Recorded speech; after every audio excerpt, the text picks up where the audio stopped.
Hey everyone, welcome back to a new video. I hope you had a great day. Let's take a look at some I Know the Owner stories. The first story is called Fun Times. My stepdad has been the manager at the only bar in the county for 15 years. The owners are a group of 3 brothers who also own several other businesses in our county. As a teen, I babysat the owners' kids. I had my first job washing dishes at the bar. And eventually, I ended up married to one of the brothers' stepsons. Safe to say, my family and the owner's family are pretty enmeshed. But because they own so many businesses around here, everyone knows the brothers, all the locals anyway. Tourists and travelers are a whole other kettle of fish. This story happened a few days before Christmas. I was covering behind the bar because it was crazy busy with holiday travelers and they needed some help. This idiot shows up in all his glory, complaining about the highways getting closed down on account of the storm. I'm pulling beers for the brothers and their wives, and my bar back was running drinks, so the idiot had to wait a few minutes. After dropping the beers off and grabbing limes for my mother-in-law, I hurried back behind the bar to grab his order before refilling drinks for the rest of the bar. The following conversation ensued. The idiot asked, "Where the heck have you been? I'm a passing customer, I shouldn't have to wait half an hour before you even take my order." At most, it was 5 minutes. I said, "I'm sorry for the inconveniences, sir. I just had to run some drinks real fast. What can I get for you?" He rudely said, "Beam and Coke, that's Coke, not Pepsi, and hurry up, I'm already sick of being here." So I said, "Absolutely, I'll just need your ID, and that'll be $6. He got angry. "My ID? I'm obviously not a kid, just get me my drink." So I told him, "In this state, we ID every person every time, regardless of age. I need to see some ID or I can't serve you, sir." He tried to intimidate me and said, "How about I just call the owner and have him sort it out?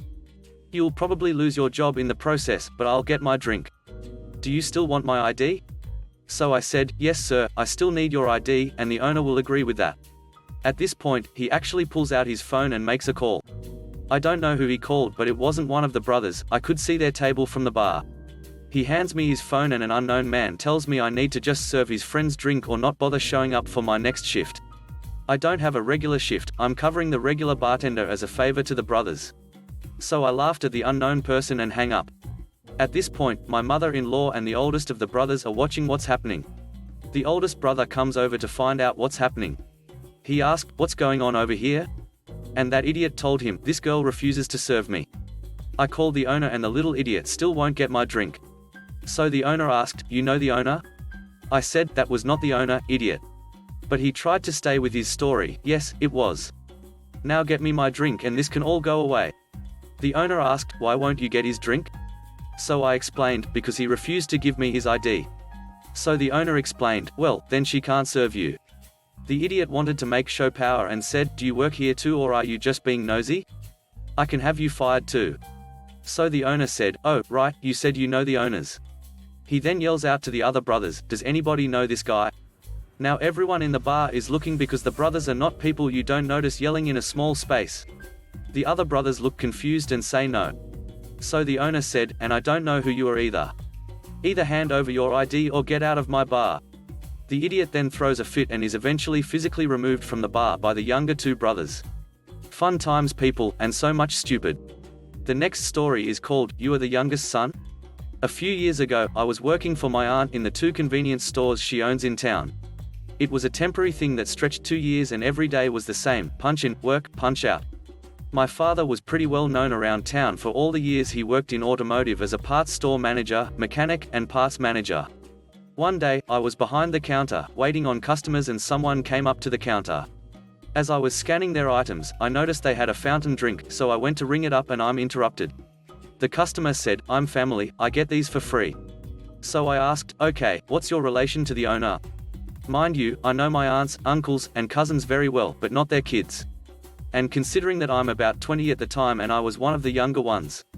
So of course some cousins had kids, but the oldest wasn't even out of high school yet.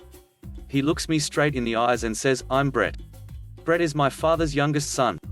I couldn't help but sit there for a couple of minutes with a look of disbelief that he just said he was me. So I decided to have some fun with it. I look over to the store manager, my cousin. I asked him, "Does this guy look like my father's youngest son?"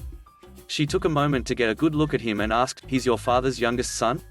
I said, "I know, right, you know what that means?" And she said, "You finally have a younger brother with the same name."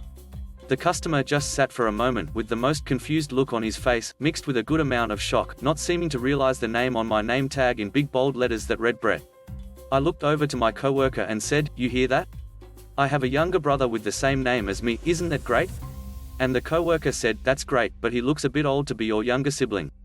The guy looks about late 30s, I look a little older than I am, but everyone usually says 1 or 2 years older than I actually am. The customer asked, "What are you talking about?" None of us could believe this guy hasn't caught on, so I have to look him directly in the eyes and tell him, "Nice to meet you, my name is Brett." Then I pointed to the name tag and continued, "I'm my father's youngest son." He looked around at all of us, he clearly finally understood, so I ring up the drink, he paid and left with us still laughing. As a bonus, his girlfriend came in a couple of days later and claimed to be my oldest sister, not knowing who I was. Spoiler alert, it was not my sister. The last story is called, You Know That Dog? This happened a few years ago. I was a bartender at a local bar. I mostly worked the closing shift because that's where we needed the most help. When working, it was just me and a security guard. It was a small bar, but tips and pay were good. The owner of the bar named the place after his beloved dog. We'll call the dog Sandy for the story. Being at the bar for a while and working in the scenes for several years, I had a good following and my regulars that would come in to see me and wind down after a long day of work. There was this one guy that a few of us recognized from the neighborhood that came in his mid-40s, that looked like he worked in construction. I never knew who he was, but have seen him around. We'll call him Overbearing Drink. He comes in, orders a beer, and heads over to the jukebox. After about 5 minutes, he comes back to the bar to sit, drink his beer, and enjoy the music he selected. This was a little hole-in-the-wall bar where most of the patrons were over 40. I was in my late 20s at the time. Nothing seems amiss and I keep going around the bar to refill a few drinks, check on the pool table players, and chat with a few of the regulars. The drinker then starts screaming at me from the other end of the bar, "My beer is empty." I look over and see he needs a refill. So I walk over, apologize, and grab him a refill, brushing off that he is a complete jerk. I go back to refilling other drinks at the bar when he starts screaming again. "Is this how you treat your patrons?" I ask him if there's an issue. And he started to scream, "I can't believe you. You just stand there doing nothing. What do you think Sandy would say to you?" I asked in shock what he meant with Sandy. And he said, "The woman who signs your checks. You think she'd like what you're doing?" So I told him, "I think you've had enough, sir." And I grabbed the rest of the beer off the counter in front of him. He said, "How about I call Sandy right now and tell her what a jerk you are? I have her number saved in my phone." The regulars were about to chime in when I stopped them and let them have a little grin. I said, "Okay, go ahead and call her." He pulls out his phone and calls some random woman. He then hands the phone to me on speaker and this woman starts yelling at me for being behind her bar. I looked at him. He said, "Now, you can refill my drink and compensate for it." So I said, "Well, I'd be more than happy to," however, that wasn't the owner on the phone. He starts cursing at me and calling me a liar. So I explained, Sandy is actually the owner's dog who had passed away a few years ago. There's actually a picture of him with her on the wall behind you. He got so upset over the fact that he couldn't pull his trick that he started screaming and cursing out everyone for laughing at him. The security guard ended up taking him out of the place. About a week later, on one of my nights off, I went to another bar. I was sitting there, chatting with my friend who was bartending when I noticed a picture of that guy behind the bar for a do not serve notice. My friend said he was run out of all the bars in town for trying to pretend he knew the owners. Thanks for watching the video. I hope you enjoyed it. If you did, please consider subscribing to for more content. Let me know what you think about the stories in the comment section below. Have a great day. Bye bye.